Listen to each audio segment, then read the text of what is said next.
Ndalo machon e piny Luo, mine mayach ni rito, kendo ni miyo kony makare gi Nyamrerwa, mane thoro bedo mine motegno, kendo mahigi nosetegno. Kaka piny medo lokore, ruoth ma jakwe piny kwane gi muolo. Tij Nyamrerwa sani onywakne gi joma mine to kod joma chuo bende. Picha Onyango, mong'ere gi nying mar Japolo. Ywakwa mondo tundi malo babana, igwedh nyithindi misiemo wuonwa. En achiel kuom joma chuo makoro timo tij Nyamrerwa e kar dak man Mathare kaonti ma Nairobi. Mondo chunye dundo okwe mayom gi nyingi Maria. Tich molero ni nokaw kuom min mare, ma bende ne osenindo.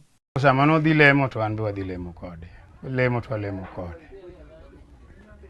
Makoro roho mar Nyasaye nodhi odonje iya.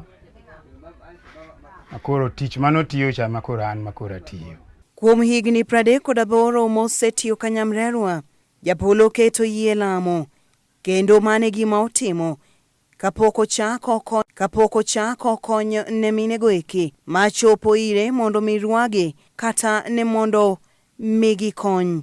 Konywa Mesia mawuonwa, konywa migi eler wikwe mayom gi ng'wono sime. E tije ma odiochieng' ka odiochieng', Japolo yudo joma mine modhuro, mamoko donjo kogwen mondo giyud konyruok. Gwede Maria mama.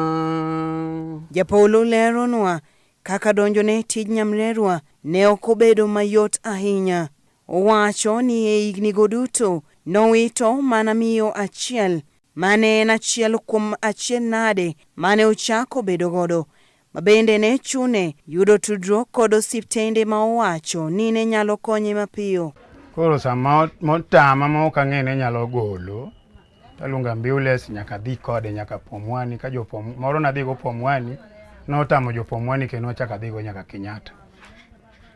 Koro kanyo iwuon ng'ama no ichung' ne in michak ichung' ne nyaka ang' timni operation mo manyathi gol gi nyinge. E wuodhwa warado kod joma mine mopogore opogore, moko madwaro rwecho, kama moko dwaro mondo rangne gi ngima nyithigi. Untie ka? Ibedo maber. Millicent lero ni nyithindo duto okonyore ka Japolo wacho ni yude sami dware, maonge bagni kata badhruok moro amora. Nyathi mokwongo kana dhi osiptal, nong'iso osiptal ni ati ok nyalre. Kana duogo ka Japolo, nokonya maber mok naneno problem moro amora. Ka an bende ngimana, ahero ga mana joma chuogo ema konya, nikech joma mine kidhi gi arastis osiptal, ipadi mara ing'isi ni ati wan ok nwamiyi ijno. Minegi lero ber mar yudo Nyamrerwa ma dichuo, ma giwacho ni osekonyogi, momiyo koro dhi gi osiptal bedo matin kopogore gi dhi e klinik. Kae besen ka Japolo, kecha osiptal ka ng'wadhi mara nyathi otho, mara nyathi olal, mara nyathi wuok kohol, koro excuse ng'eny osiptal sana mo ahero ka Nyamrerwa.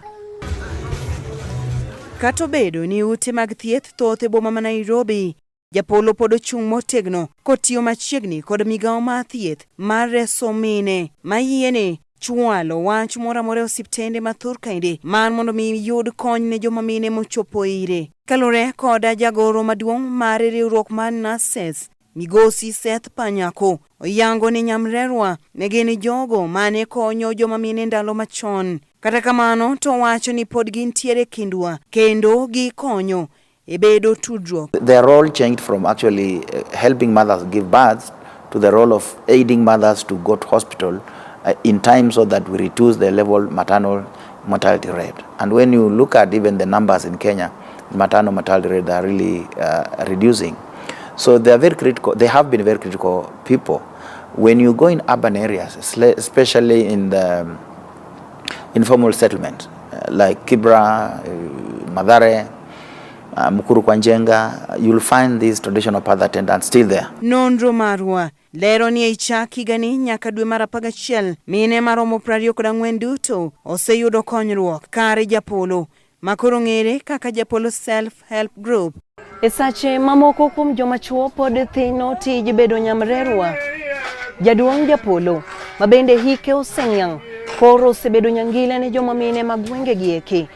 Korango ngimagi, kendo korwayogi nyaka nyithindo bed joma dongo.